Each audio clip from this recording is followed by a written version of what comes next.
welcome the cast of Boy Meets World! Boy Meets World! I'm not supposed to do this. But you only live once, right? Yeah! Yes. Introducing Trina McGee as Angela Moore. Ryder Strong. Will Friedle. Bonnie Bartlett. And the legendary Eric's grandpa, Mr. Feeny. Bill Daniels. Boy Meets World, everybody. Welcome. Welcome to Utah. Thank you. Thank you. Have any of you been to Utah before? I have. Have you, Will? Yeah. And you came back. Yeah, this place is amazing. So let's keep it that way. Yeah, we'll make you come back again. Well, welcome to Salt Lake City. What is it like doing a convention like this, a FanX here in Salt Lake City? Let's start with you, Trina. What is your first initial reaction to this amazing crowd? Wow.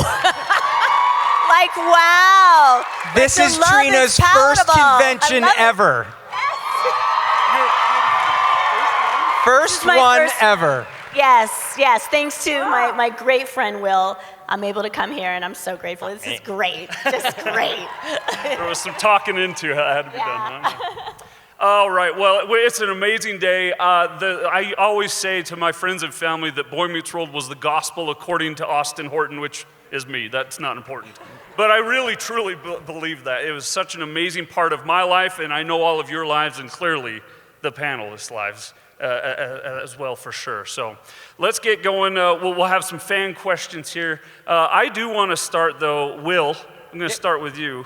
What was it like growing up on television as an older brother who wasn't that much older than your brother?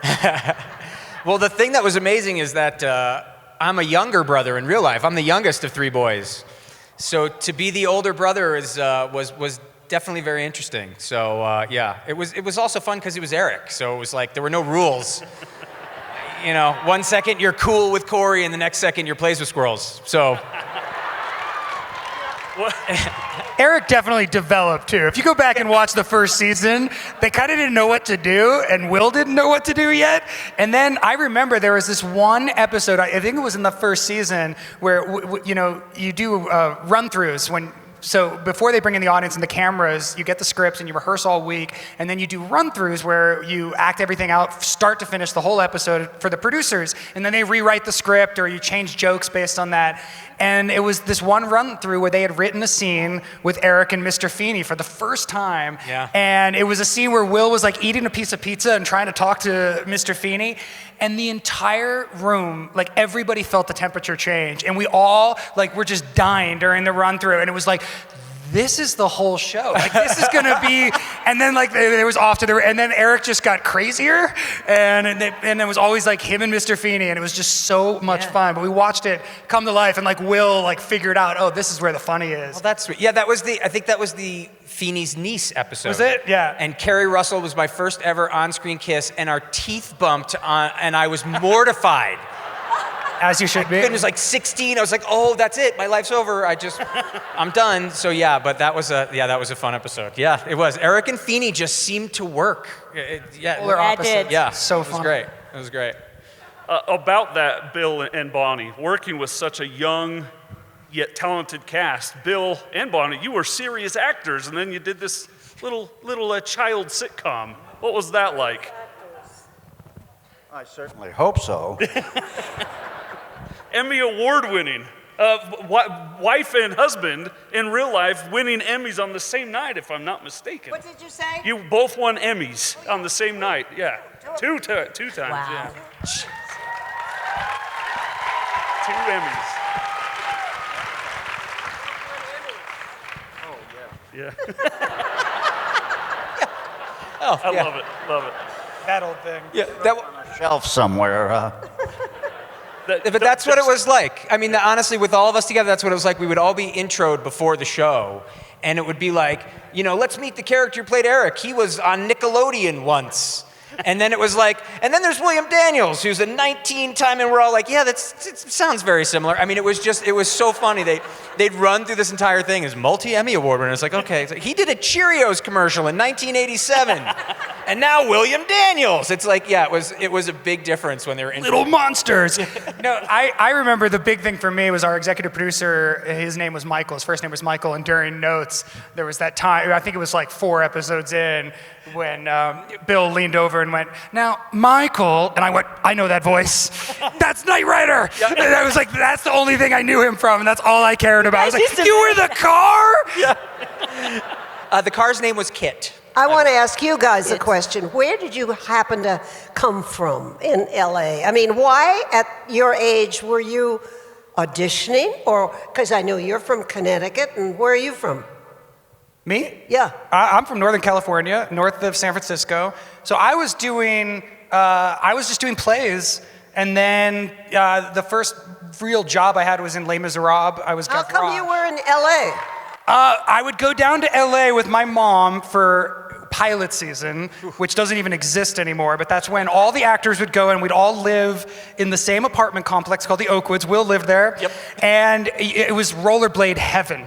Because it was all, like, no one knew what rollerblades were, so they hadn't outlawed them yet. And there was this giant apartment complex, so it was like summer camp for kid actors, and we would go there for 3 months during pilot season and just audition like crazy. Did you want to do it?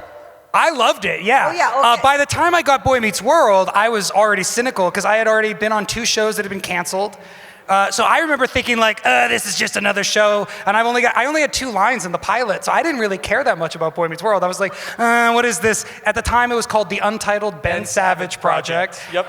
Because they created the show for Ben. Not quite, yeah, it wasn't. And it just didn't seem like that big of a thing to me. And then, of course, 7 years of my life. So. And Will, where were you? Why were you not in Connecticut? I was in Connecticut, and I would do pilot season in New York, and then I would get on a bus in Farmington, Connecticut, and go 3 hours down to New York City. I'd walk into the room. They'd go, "You don't have red hair." I'd turn around. I'd walk right out of the room. I'd get back on the bus and go 3 hours back down. So I did. The first time this is to show you how quickly life can change, and how if you open one door, one thing happens, and you open another, something else happens. I got a call for the pilot for the Untitled Ben Savage Project. Please come down and audition for Eric in New York City. And I got sick and I couldn't go. And they went and they shot the pilot with somebody else. There was another Eric originally, who was a fine actor. There was nothing wrong with him. He was just the same size as Ben, and they knew that Ben was going to grow. So I always say, that kid's 6 inches taller, and I'm not sitting here right now. Yeah. Wow. So they called again and said, come down. I went down to New York. I then flew to Los Angeles. And so Michael Jacobs' show right before Boy Meets World was a show called Almost Home, which was based on the Torkelsons. And there was an older brother on that show too. And the part came down to, for the actors, it came down to myself, your brother Shiloh, and my best friend on the show, Jason Marsden, from Boy. Very tall man in his own. Yeah, Jason, I was his best man in his wedding. He's been my best friend since we were 17. Then Boy Meets World happened, and the part of Eric came down to 3 people. It came down to myself, your brother Shiloh, and Jason Marsden. And so again, you saw these same people in the room all the time, and it shows you how crazy the world is and how crazy the Oakwood is. Because I lived in Connecticut, and on Thursday night I was sitting in my little bedroom in my small town in Connecticut, and Friday I was sitting next to a hot tub looking around with the Doublemint twins and the kid from Free Willy. And it was just that was the Oakwood apartment, and you were like, how did I get here? So that was what it was like. I mean, it was crazy. It was nuts. It was summer camp. Well, we're all here to ask some questions of the cast here, right? I could go on and on, but let's hear from you. We've got a question here in front. Hi. My question's from you, Mr. Daniels. I was just wanting to ask you if you could talk about playing John Adams in 1776. Woo! What kind of research did you do to prepare for the role, and just had any research or anything like that? Tell him what he said. What was it like to play John Adams, and how did you prepare for the role? Very strenuous. You have no idea what 8 a week is like. 8 performances a week. So it was very exhausting. How did you prepare? What? How did you prepare for the role? I learned the lines.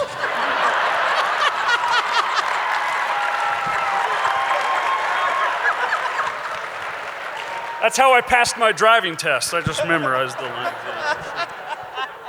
And Bill. No, seriously, he read, after he got the part, he read a lot of history books, and he read all about John and Abigail. So he did know all about it, but not before he got the part, no.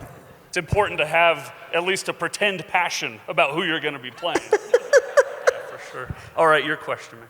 Well, I want to say that I know that Boy Meets World was probably meant to be a role model show for boys, but I'm here with my sisters tonight, and you made a huge impact on a lot of young girls as well. Yes. Yes.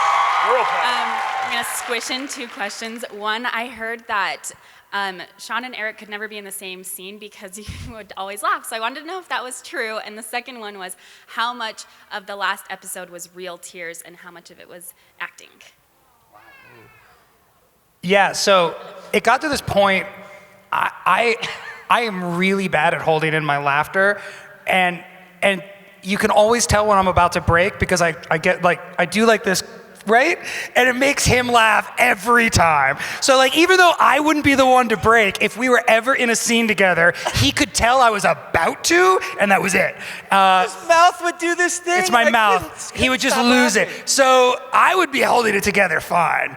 No, they did. They finally wrote a scene for the 2 of us because we were like, we never get to work together. And it was one scene and we couldn't get through it because we were laughing too hard. He just makes me laugh. I mean, it's, he's funny. But they also would throw in lines where like they're supposed, so Eric and Shawn are so different that Shawn is sitting there kind of lamenting about his life and Eric's looking going like, is it because of your dead dad, Shawn?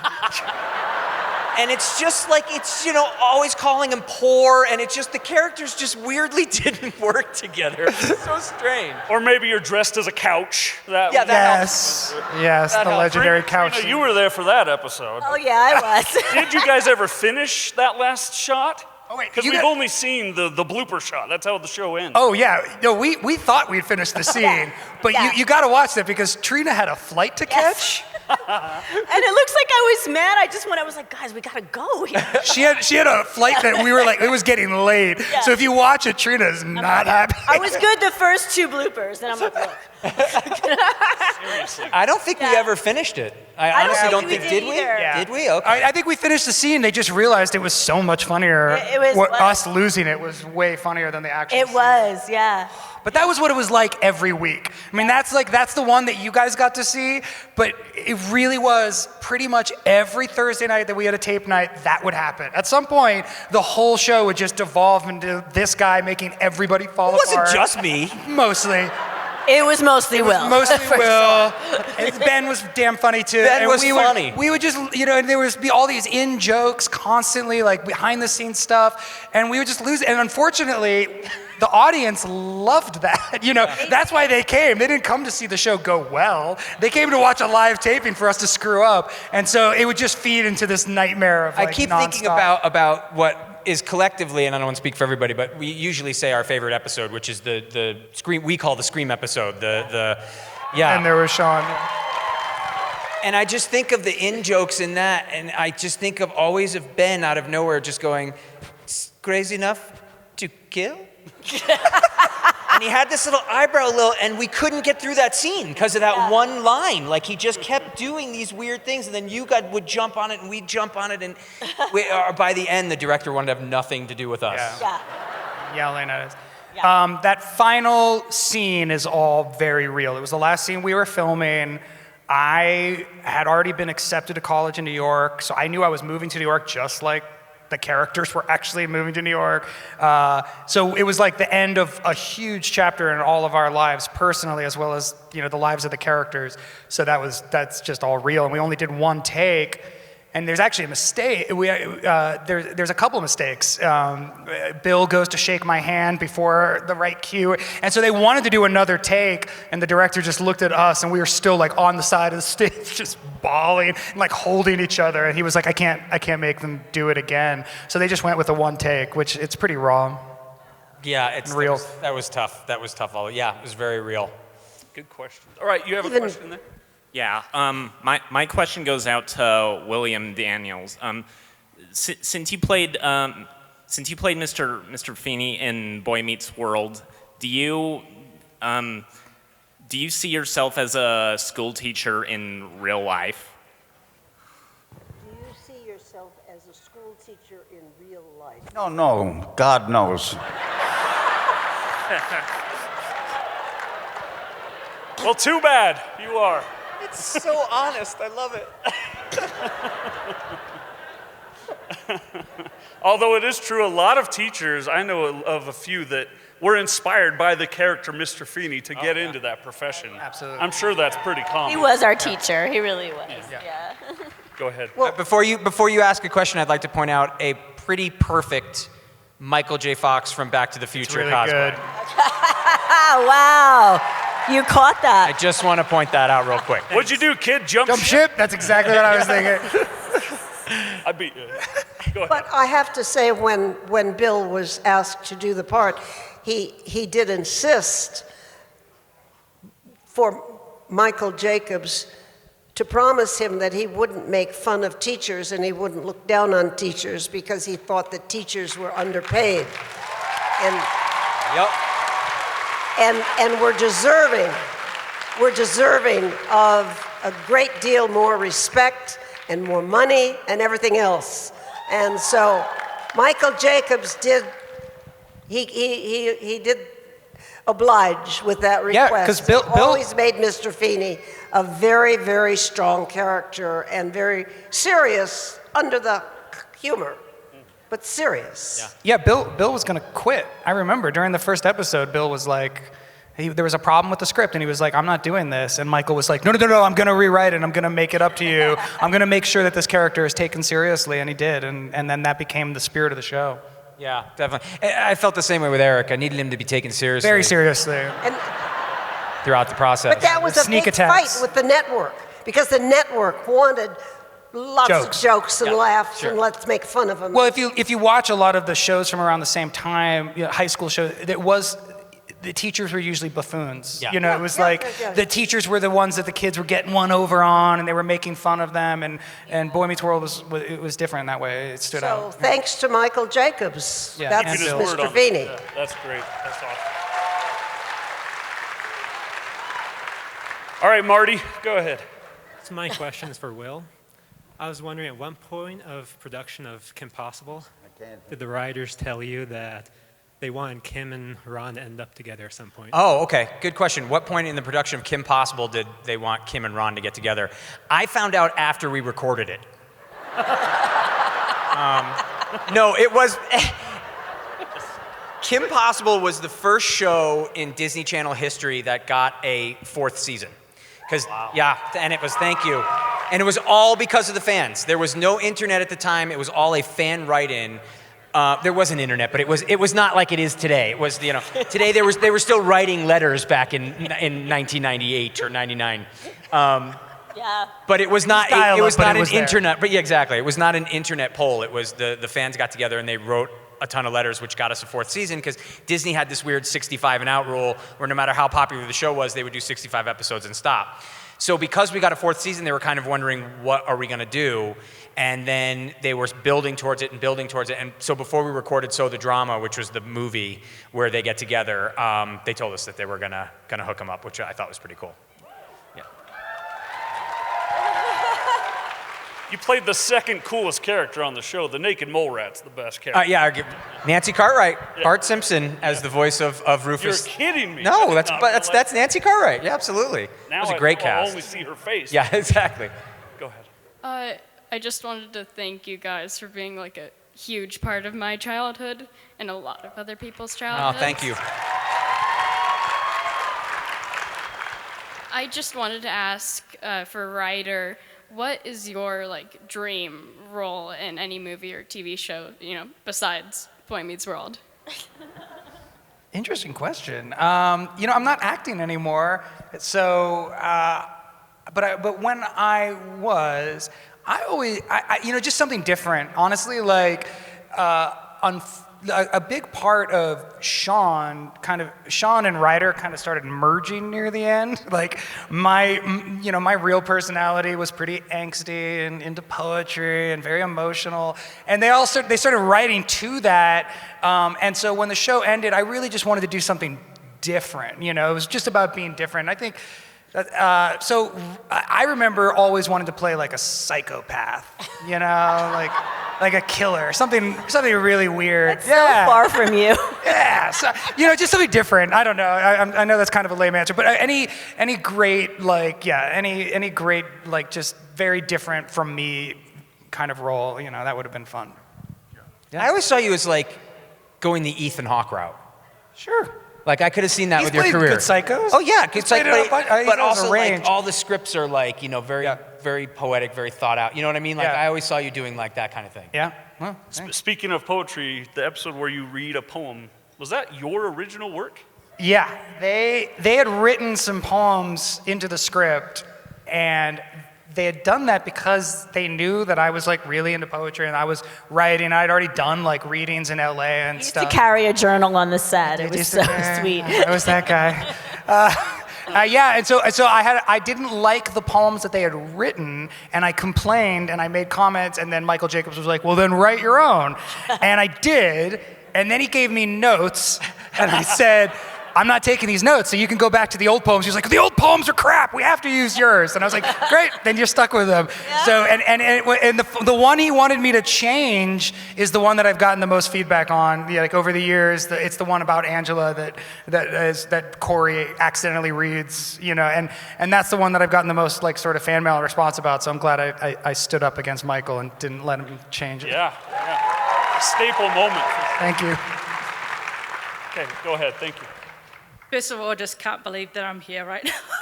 I'm not from America, so this is my first Comic-Con ever. Nice. I'm I love that. All right. Yes. I'm from Middle Earth, if there's any Lord of the Rings fans. From New Zealand. But anyway, I'd just like to really thank you guys. I had quite a traumatic childhood, so your show really helped. And also, Trina, you've been added to such a mainstream Disney show was such a, as a woman of color, it was really, really inspiring. And seeing you, such a strong, amazing woman on there, that was cool. So, first of all, I just wanted to say, Mr. Feeny, well, William, Bill, did people just randomly ask you on the street for advice? Because you were our, our guru, our guidance from our childhood. Tell me again. Do people on the street ever just randomly ask you for advice? Here it comes. I don't think I look like I would have an answer. Yes, you do. A lot of pressure, yeah. Mr. Feeny, fix all my problems. I'm just Bill Daniels. Yeah. Pretty much, yeah. Great question. Go ahead. My name's Sterling, and I want to ask Will, do you remember anything you said off script that stayed in the show? Yeah, there was a bunch of off-script stuff that stayed in the show. A lot of there was an episode where both Jack and Eric are trying to get with Rachel, and so Jack becomes the clown and Eric becomes the poet. And the whole end thing where he picks up, "Next time ask me before you borrow my bike," and picks up the trike. That was all just made up on the spot. Yeah, I was allowed to play a little more, I think, than where it was just kind of it was normally at the end. I would button scenes with things. Will also became a master of because we weren't a heavy improv show, but Will would find ways to just add sounds and if you think about it, all it said was Feeny, exclamation point. Feeny, Feeny, Feeny, exclamation point. And Will made that into, and it became the thing. Yeah. I think we all need to do it together. 1, 2, 3. Feeny! Nice. Had to happen today. Had to. But that was improv. The Feeny call was improv. It started with just saying Mr. Feeny by the fence, and then it ended with me wanting more screen time. So it was like, I'm gonna make this little Mr. Feeny last for 45 seconds if I can. And it did it, and then you're trying to top yourself and one up yourself. And then I would bet Michael Jacobs, our producer, he'd come up and say, we're gonna change this line. And I'd say, I can get a laugh on that. He'd go, no, you can't. I go, I got $5 right now that says I can get a laugh on this line. And so we'd go out and I'd do it, and he'd come back and he'd slap a 5 into my hand and walk away. Because I never lost that bet.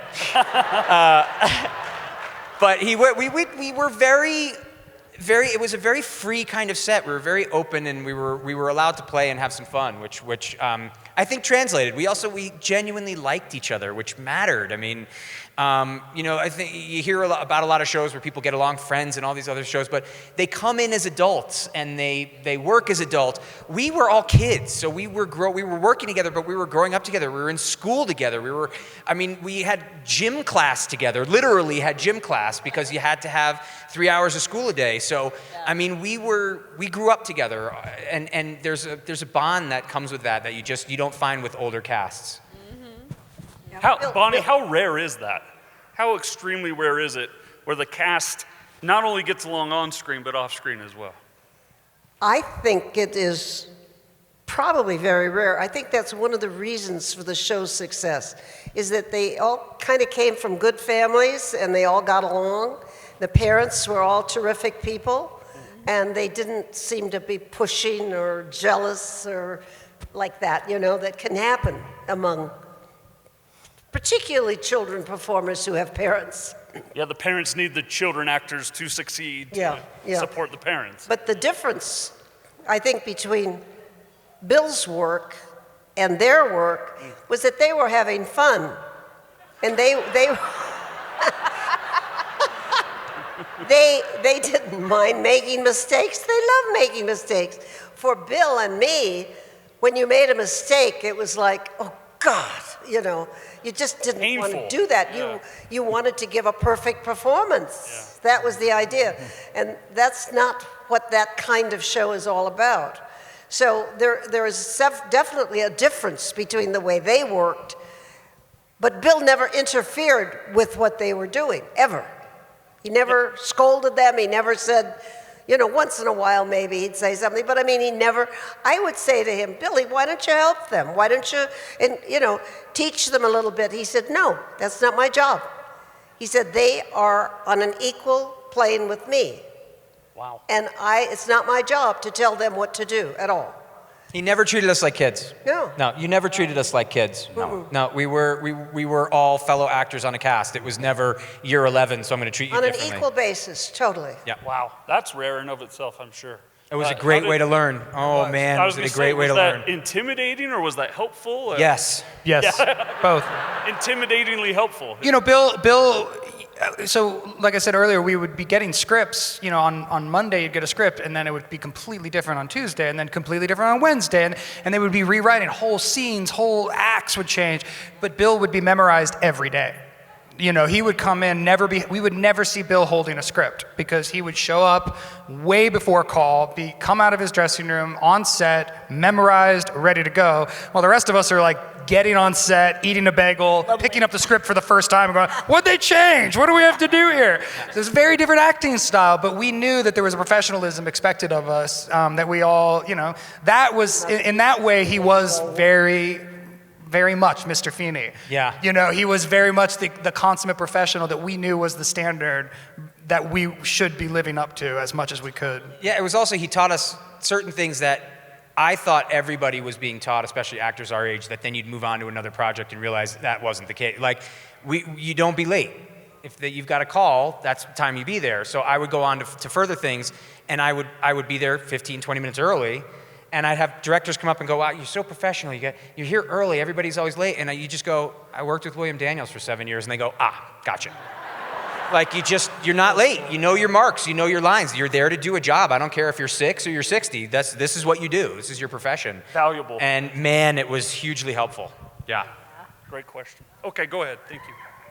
Well, first off, Austin, I love the Bigfoot show. So. Oh, hey, thank you. That's my radio show that I work on here in town. But my question is, Will, could we get you to do one big Feeny call for us? I'm sorry, but I don't do the Feeny call anymore for a very specific reason. I gave it to the girls on Girl Meets World. I passed the torch. It's now theirs. I did it once. I came and did it once in front of the audience. I taught them how to do it. I did it one more time in front of the audience, and I said, that's yours. And that came from, I was doing an animated series called Thundercats. And the original actor who played Lion-O went to a convention, and they said, will you do the Thundercats ho? He said, I'm going to do it one more time, and then it's Will's, and I'm not going to do it anymore. And I thought that was so classy that I did the same thing with the Feeny call. Well, then let's have the Thundercat. Oh, the Thundercats I could do. Well, yeah, that's different, though. Can you do it? Also, my watch somehow, while sitting here, told me I just reached my goal steps. Thunder. I literally haven't moved and somehow just reached my goal, so that's my dog's wearing mine at home. Exactly. No, that's the easiest. It's the thunder. Thunder. Thundercats. Ho! There you go. Deep voice. All right, now Trina, you do it. No, I'm just kidding. All right, thank you. What is your question? What about Ron Stoppable's Booyah? Ron Stoppable, I'll do all day long. That's a booyah. That wasn't even my actual question, but I just had to throw that in there. I want to say that I really appreciate the show and how it stood up over the test of times. I'm gonna try not to get emotional. I have 3 daughters from 24 to 16, and I've been able to share this show with them, and we watched a certain other show that's going to have a panel here today, MASH, and it did not stand up to the test of time. We watched half of an episode, and I was like, we're done. But like, this show is so poignant and perfect for kids growing up, and I've rewatched the whole thing end to end many times. The question that I have is, you guys had a very controversial interracial kiss. Did you guys have any fallback from that? I mean, it was a different day and age back then. What was the feeling around that, and how did you deal with any consequence around it? Great question. Great question. Well, I never knew there was any kind of fallback about it at all. And in fact, the show really went an extra effort to not say I was black or he was white. They never mentioned it at all. You are white, right? Yeah. So, they never mentioned it. And that was a really, really cool thing. We were just people, and just me, a writer as a friend. I really connect with him as a friend, and I think that was the basis of how that, emulated onto TV, So I was glad there was no fallback. No need for that,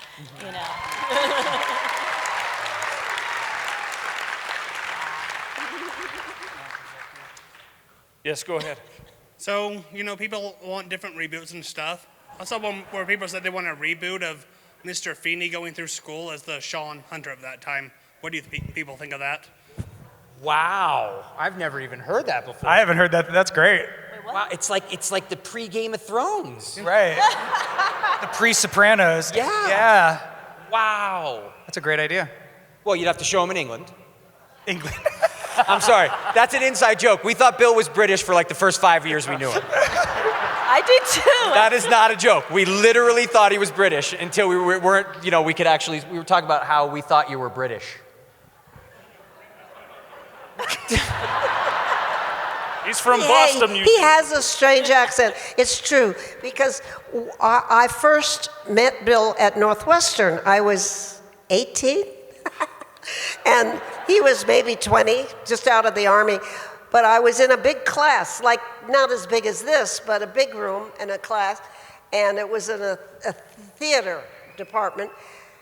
And all of a sudden, this person in the back with a very strange accent spoke and asked a question. And I turned around and I thought, who is that? And somebody had said, oh, he was on Broadway.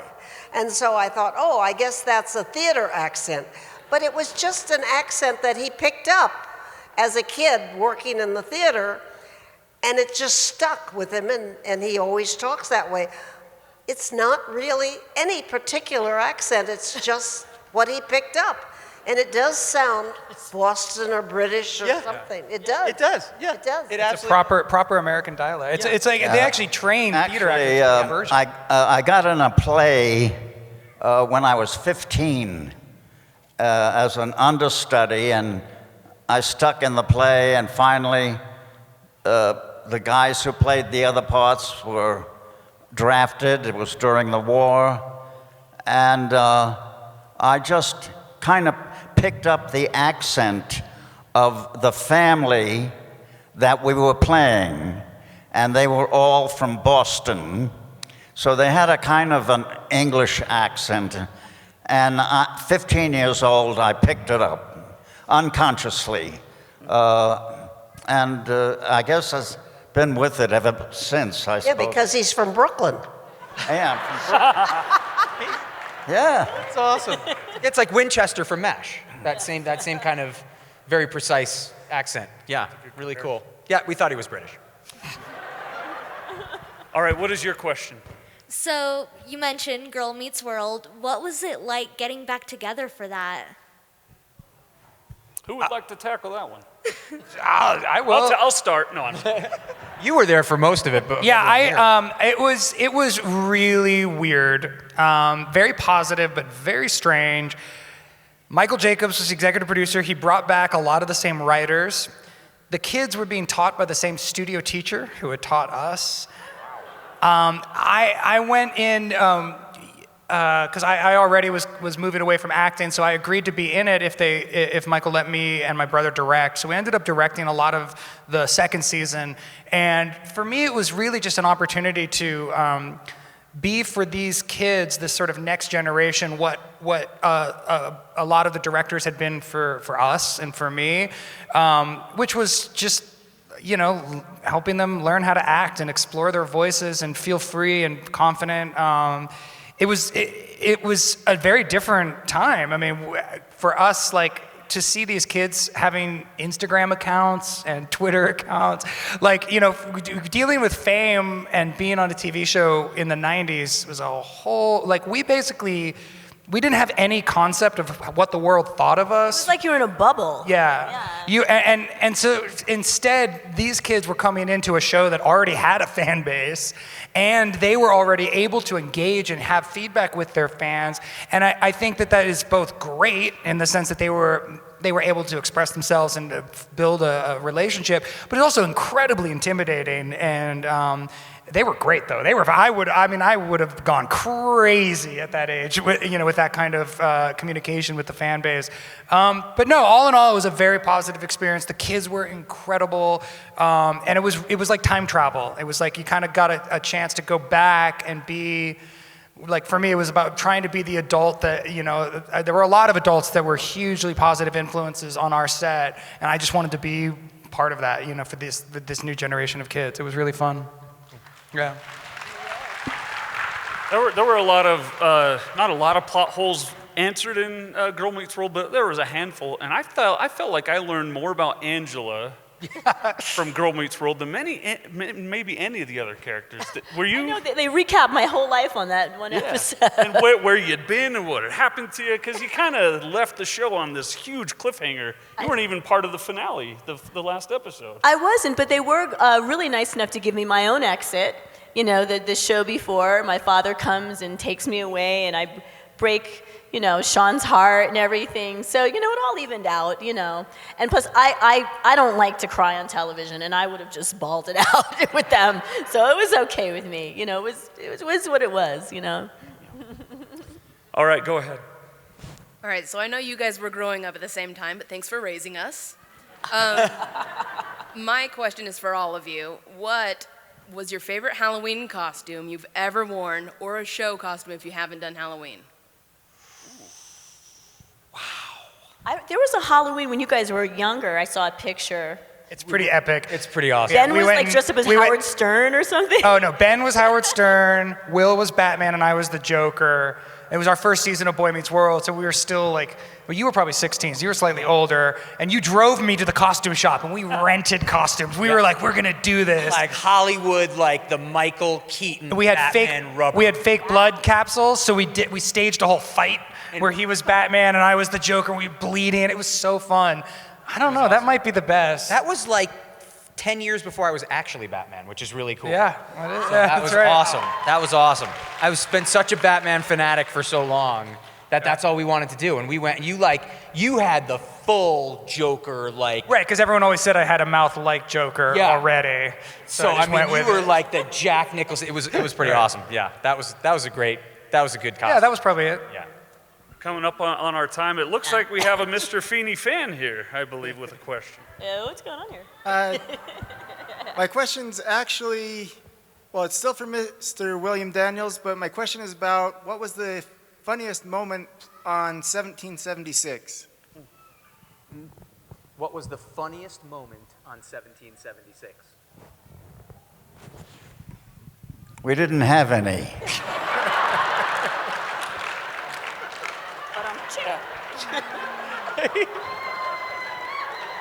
It's about the revolution.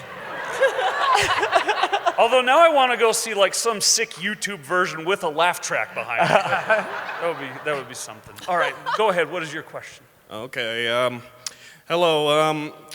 This question's for Mr. William Daniels. Do you still keep in touch with Dustin Hoffman from the movie The Graduate, since he played your son? I didn't hear that. Do you still stay in touch with Dusty Hoffman? No, in our business, you're together for a long time, and it's very close. But when the show is over, everybody goes their own way. And unfortunately, you lose touch. And so that's what's happened with me and Dusty, yeah. I just love that he's calling him Dusty. Well, what's funny about it is like you guys were trying to get actually over pretty that. close in age, right? Like Dustin Hoffman was, Bill is older. but not that much older. He was playing his father, but he was only like 10 years older than him, right? No, not that much older. Yeah. The person he stayed closer to was Gene Wilder. Oh, wow. They stayed very close. What a legend.